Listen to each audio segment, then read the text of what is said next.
Seorang anak pengemis ini sedang buang. Seorang pria ini lagi mendorong dia hingga jatuh. Sopir truk kargo merasa marah.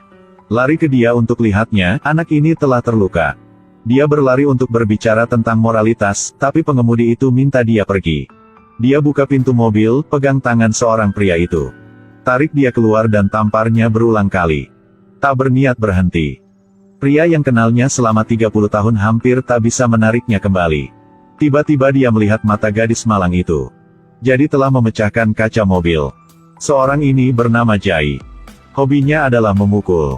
Tapi kali ini dia telah mengalami masalah. Orang yang dipukul itu adalah orang kaya. Bosnya adalah pemimpin terkenal di masyarakat setempat. Sesuatu hari, Jai ajak orang akrab ke taman hiburan. Ketika pria ini lihat dia telah memanggil orang datang. Tapi saat ini Jai telah ajak cucunya beli makanan. Premanisme datang lihat tak ada Jai di sana. Mulai menggertak dua kakak perempuannya. Bos telah memanggil juniornya. Merobek bajunya. Kakak perempuan Jai tak tahu apa yang sedang terjadi, takut hingga nangis. Saat ini, bos bilang dia cepat manggil Jai datang ke sini. Sekarang dia merasa lebih takut. Dia tak takut orang di depan matanya. Tapi takut adiknya pulang akan pukul mereka hingga mati. Saat ini, Jai pulang dengan kejam. Kalau tak ada yang mengejutkan, mereka akan dipukuli. Dia datang di depan kakaknya. Wajah ini kalau aku lihat aku juga takut. Tiba-tiba ada orang yang menariknya. Jai pegang tangan seorang pria. Lalu serangan terus-menerus. Balikan orang itu dan lagi pukul. Lihat matanya yang besar. Satu menginjak-injak saja sudah cukup bikin semut mati. Dia lagi mengalahkan satu orang. Satu orang lagi. Bos tak bisa lihat lagi. Buru-buru memberi Jai pukulan yang menyakitkan. Orang ini juga sangat kuat. Saat ini, Jai jatuh pada kondisi yang bahaya. Bos datang. Tapi Jai tak pantang menyerah. Bikin bos terkejut, apa itu sih? Dia lagi beri Jai sebuah pukulan. Tiba-tiba seorang junior diseret masuk. Dipukul di dahi. Lalu dipegang di tengkuk dan dilempar. Jai putar kepalanya lalu guna auman singa. Orang ini sulit untuk melarikan diri. Kemudian Jai pegang lehernya. Lempar dia ke danau. Orang itu dilempar ke atas. Seperti burung kecil. Setelah diseret, yang lain juga menerima pukulan yang sama. Terus dengan sebuah pukulan. Giginya yang baru ditanam minggu lalu tampaknya dibuang. Dia pegang tangan juniornya dan mulai mematahkannya. Mematahkan ke atas, ke bawah. Tak bisa mematahkan. Tiba-tiba dia dipukul. Dia lempar orang itu ke mesin permainan. Saat ini, bos bangun. Tercengang sementara. Kemudian hubungi dengan bosnya. Katakan bos cepat. Bawa 3000 junior ke sini. Bosnya bilang di tempat mereka. Tak ada mobil jadi tak bisa datang. Harus gini nah. Atau bawa ke rumahku. Bawa ke sini agar aku berurusan dengan dia. Dia tak ada cara lain. Setelah berdoa langsung melarikan diri. Jai tiba-tiba kejarnya. Ketika keluar juga mendobrak pintu. Di jalan lagi bertemu dengan junior yang lain. Jai berikan dia pukulan. Orang itu memukul kepalanya pada kuda kayu dan jatuh. Bos itu akhirnya lari ke villa. Lihat ada banyak orang di pihaknya jadi sangat aman. Tiba-tiba pintu ditendang keluar. Semua juniornya jatuh. Dia ambil pulpen. Langsung colok pada orang-orang itu. Bos dipegang oleh orang lain untuk meminta bantuan. Lalu keduanya ditarik keluar. Akhirnya bisa tangkap dia. Nama sialan ini. Tiba-tiba dia ditargetkan oleh 2 pistol. Mata dan hidungnya. Pria bisa menahan penghinaan. Jai diantar ke kantor polisi. Saat ini, bos preman itu juga datang. Dia memerintahkan polisi untuk membebaskan Jai. Polisi-polisi itu tak bilang apa-apa hanya langsung membebaskan. Tapi ketika Jai keluar dari kantor polisi, di depannya ada ratusan orang.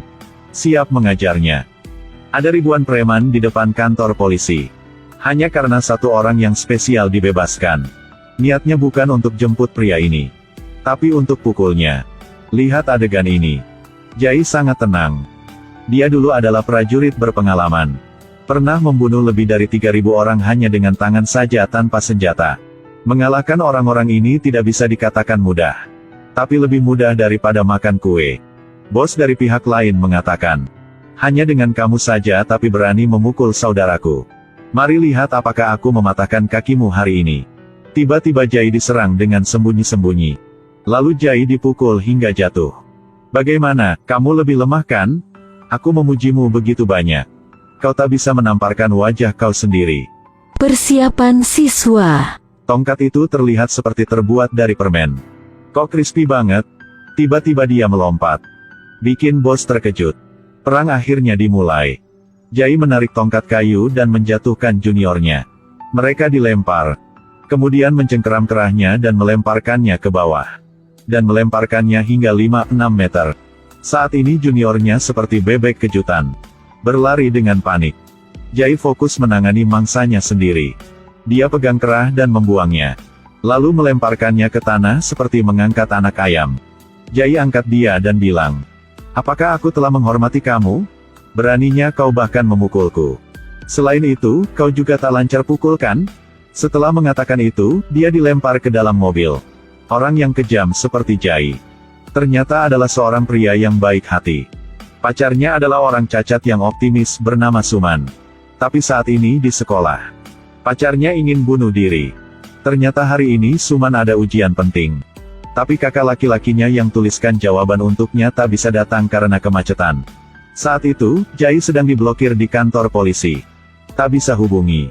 Dia minta bantuan orang di jalan tapi tak ada yang memperhatikannya. Akhirnya harus masuk ruang ujian. Dia berusaha guna mulut untuk buka halaman ujian. Dia mencoba berkali-kali. Tapi tak bisa menulis. Sempat ujian ini 5 tahun baru ada 1 kali. Pikiran yang buruk juga muncul setelah itu. Jai dengar berita tentang sekolah itu. Setelah tiba di sekolah itu dengan berani berlari ke pacarnya. Ketika dia sampai di lantai kedua dengar suara berteriak semua orang. Suman telah melompat ke bawah. Saat ini kakaknya juga datang. Lihat adiknya meninggal secara tragis, dia sangat sedih. Jai lebih sedih. Alasan Rohan macet. Bikin semua orang marah. Polisi memblokade jalan selama 3 jam. Untuk memberi jalan bagi seorang gadis adalah anak pejabat. Jika dia tidak melakukan ini, adiknya tak mati. Kemudian dia pergi ke kantor polisi untuk minta penjelasan. Tapi polisi telah bilang ke petugas. Tak lama setelah itu, Rohan dibunuh. Pembunuh adalah Patil. Ternyata Patil adalah antek pejabat itu. Semua ternyata tak sesederhana itu. 1 hari kemudian, sesuatu telah terjadi di keluarga Jai. Ibunya ditabrak oleh kendaraan kargo. Kakak perempuannya tahu pelakunya preman. Yang menyinggung Jai melakukan. Dia takut anaknya juga kena masalah. Jadi bilang Jai sampai ke tempat mereka untuk minta maaf. Setelah datang ke villa, Jai lihat pejabat. Tapi dia tak tahu Suman mati karenanya. Patil bahkan menamparkan Jai berulang kali. Tapi setelah lihat kakaknya, dia telah menderita. Petugas itu tiba-tiba mengakui. Jalan diblokir olehnya. Jadi bikin pacar Jai bunuh sendiri. Bukan hanya tak merasa bersalah tentang ini. Tetapi juga menertawakan pacarnya. Katakan Suman adalah orang cacat. Jika Jai bisa terus bersabar, aku akan memberinya pukulan juga. Saat ini dia kengan Suman. Kemarahan yang membara. Jai berteriak. Sebuah tamparan telah mengetuk Patil. Lalu pukul juniornya yang terbang sejauh 20 meter. Gunakan kepala untuk mendorong orang lain ke dalam bel. Pegang leher dan melemparkan orang lain ke atas. Dia langsung jatuh ke meja. Pada saat ini, Patil dicekik sampai tidak bisa bernafas. Saudara perempuan mengatakan penjabat bahwa, "Kamu sudah setua begini. Apakah yang kamu lakukan adalah apa yang seharusnya dilakukan manusia? Tidak menghormati siapapun. Kamu sudah tahu betapa kuatnya adikku. Jika kamu berani menyentuh anakku, kamu pasti akan kehilangan nyawamu." Astaga, aman sekali punya adik seperti ini ya. Kedua saudara sudah pergi dengan tenang. Tapi beberapa hari kemudian lagi terjadi masalah. Anaknya sudah ditangkap. Orang tua itu benar-benar belum melihat peti mati tanpa meneteskan air mata. Ini adalah penyelamatan terlembut yang pernah aku lihat. Cucunya diculik. Ketika dia menyelamatkan cucunya, dia ditekan ke rel kereta oleh mobil. Tidak tahu kenapa mobilnya juga ikutinya. Tiba-tiba kereta api mendekat. Jai sudah mengambil momentum untuk keluar dari rel kereta. Tapi mobilnya telah ditabrak parah. Pada saat ini, kelompok preman pergi ke tempat yang indah. Dia mengemudikan motornya menanjak. Batunya terlempar yang buat pria itu jatuh ke sungai. Dia pasti menyesal dilahirkan. Saat ini, Patil sudah mengendalikan cucunya. Jai meningkatkan kecepatan tertinggi. Sepeda motor terpental, dia menendang sepeda motornya. Patil dihancurkan oleh sepeda motor. Di rumah pejabat. Suasana sangat senang. Ah bukan, suasana di sini sangat bermartabat. Aku juga baru kenal Patil ini. Terlihat seperti antek. Tetapi sebenarnya adalah menantu. Ayah mertua Patil bersumpah bahwa harus berurusan dengannya dalam waktu 2 hari. Pada saat ini di pihak Jai. Dia menerima telepon dari parlemen. Parlemen mengatakan bahwa musuh dari musuh adalah teman. Dia juga menggangguku. Atau haruskah kita bekerja sama untuk menghadapinya? Aku untuk balas dendam sedangkan kamu untuk menghilangkan akibat buruknya. Jai tahu bahwa akan menghadapi kesulitan nantinya. Jadi sudah setuju. Pada hari itu, parlemen mengunjungi rumah pejabat sebagai tamu. Sebenarnya untuk mengamati situasi. Sedangkan Jai sedang menunggu sinyalnya di pintu. Parlemen melihat kesempatannya. Jadi mulai sengaja mengatakan hal-hal untuk membuatnya marah. Tanpa diduga parlemen ditikam. Dia sudah berikan tanda. Jai tiba-tiba dipukul. Dia memukul kembalinya. Sudah menghindari serangan itu. Lalu gunakan lututnya untuk melumpuhkan pria lain. Jendelanya juga pecah. Setelah masuk rumah, dia mengambil vas dan membenturkan kepalanya ke orang itu. Memukul kepada kelapanya. Berbalik dan tekan 2 pukulan lagi. Ketika dia bisa melompat, dia pelan-pelan lagi. Setelahnya, memukulnya berulang kali menyebabkan wajahnya menjadi cacat. Mencengkeram leher pejabat itu dan berteriak di telinganya. Gunakan kepalanya untuk menjatuhkannya. Dia jatuh di sofa. Kemudian dia membantu parlemen yang terluka untuk masuk ke mobil. Pejabat itu sangat marah. Perintah bawahannya. 30.000 orang. Cepat bunuh Jai. Jai sedang bersembunyi di pabrik terbengkalai. Panggil ambulans untuk parlemen. Dia merasa bahaya datang kepadanya. Lalu diam-diam menutup pintu mobil. Sekarang 1000 preman telah muncul. Perang akan segera dimulai. Jai memegang tongkat besi. Dengan cepat mengalahkan puluhan preman. Lalu hanya dengan 1 tendangan, 3 orang lagi terbunuh. Tutupi kepalanya dengan tangan dan terus jatuhkan 2 lagi. Hanya dengan jentikan tangan, puluhan orang jatuh. Yang tersisanya dilempar ke jeruji besi. Dia menjepit pria itu dan mengambil pisaunya. Seseorang bergegas di belakang. Dia mengambil sesuatu. Membuangnya, merobohkan semua orang. Lempar mobil belanja. Pada saat ini, seorang pria dengan tongkat kayu datang. Dia menggunakan tongkat kayu untuk mengendalikannya. Lalu gunakan tongkat kayu untuk menyerang. Tongkatnya sangat kuat. Sehingga 1 pukulan membunuh 1 orang. Dia menghentikan pisau dan meraih lehernya. Gunakan orang itu sebagai senjata untuk melempar ke depan. Lalu gunakan kakinya untuk menendang orang tersisa. Mematahkan leher orang itu. Orang-orang di dalam mobil tidak tahu apa yang terjadi. Berniat melakukan hal buruk. Tapi diseret keluar. Orang ini begitu naif. Selain itu, ada seorang pria yang memecahkan jendela. Ending orang itu tidak perlu dipikirkan, sudah sangat jelas. Ada lagi seorang datang. Meraih lehernya dan melemparkannya keluar. Saat ini dokter mengatakan pasien tidak bisa menahan lagi. Harus pergi ke rumah sakit segera. Jai tutup pintu mobil dan melindungi mereka. Dokter itu bertanggung jawab mengemudi. Tetapi dia tidak tahu cara mengemudi. Ada lagi seorang preman datang. Dia merasa agak lelah. Tendang mobil dengan keras. Orang itu sudah dikalahkan. Mereka akhirnya dapat berangkat ambulans. Jai juga cepat menyusul. Tiba-tiba 2 orang lewati. Dia pikir itu musuh. Jadi dia melompat turun. Menghancurkan kaca mobilnya. Kemudian mobil menabrak dinding. Dia jatuh juga. Pada titik ini polisi muncul. Mereka dikirim oleh pejabat itu. Seorang polisi mengarahkan pistol padanya. Sementara 2 lainnya berselisih. Dia mengambil kesempatan ini untuk mendapatkan pistol. 2 polisi itu masih berjuang. 2 kelompok bergegas untuk saling mengalahkan. Jai menendang dengan keras. Polisi itu jatuh ke belakang. Kedua orang itu telah dikalahkan. Polisi yang baik hati mau membantu mereka. Tapi tiba-tiba diserang dari belakang. Dibunuh dengan 2 tembakan. Pada saat ini, bos terakhir muncul. Dia adalah anak pejabat.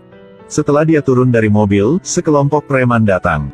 Para preman melihat mereka memiliki senjata. Tetapi tetap menyerang. Akhirnya amunisinya habis. Hanya bisa langsung bergegas ke pertempuran. Polisi bergegas maju. Jai menjatuhkan satu orang hanya dengan satu pukulan. Blokir serangannya dan terus kalahkan orang lain. Pada saat ini, pria itu tiba-tiba bergegas. Dia kehilangan kendali, dipukuli berulang kali. Dia serangan balik mendadak. Menghindari serangan dan meraih kakinya. Lempar dia sejauh 3 meter. Dia terus menyerang tetapi ditendang di bagian dada. Dan dipukul di kepala dengan batu bata. Dan ditendang jauh ke belakang. Dia marah dan terus memukul. Mendorongnya ke tiang. Dan seluruh rumahnya runtuh. Gadis itu ingin bergabung juga. Jai sudah mengendalikannya. Tiba-tiba dia mengambil satu baja. Sial, Jai ditusuk. Oh bukan. Dia sudah menikam adiknya. Sayangnya seorang gadis cantik. Sekarang ekspresinya sepertinya ingin menelan Jai. Dia merobek bajunya. Memamerkan otot yang sempurna. Tidak tahu kenapa. Jai juga melepas bajunya. Orang seberat 8 pon orang setengah pon. Tapi melihat dengan teliti akan menemukan. Mereka sama dalam kekuatan. Jai berhasil mengendalikannya. Tapi didorong kembali ke tanah. Pada saat ini, Jai sudah menikamnya dengan tongkat besi. Dia jatuh tepat setelah itu. Jai pergi ke daerah kumuh untuk meminjam baju. Mempersulit orang miskin, sudah sulit. Membuatnya semakin sulit. Sekarang dalam perjalanan ribuan preman sedang mencarinya. Dia siap ditemukan. Tapi dia tidak bisa melawan lagi. Tiba-tiba ada satu mobil datang dan membantunya. Tapi kelompok preman lari lebih cepat daripada mobilnya. Jai sekarang sangat putus asa. Tiba-tiba sebuah tank muncul. Menabrak mobil preman. Kemudian prajurit lainnya mulai menembak. Para preman dikalahkan satu persatu. Mereka panik melari. Halo, istirahat. Tank kemudian mengawal kendaraan itu ke rumah sakit. Apa itu terkenal? Jai di kamar rumah sakit hampir pulih. Pejabat jahat itu dikepung dan dipukuli oleh orang-orang. Jai kemudian menjadi pahlawan kota. Orang biasa memanggilnya dewa perang.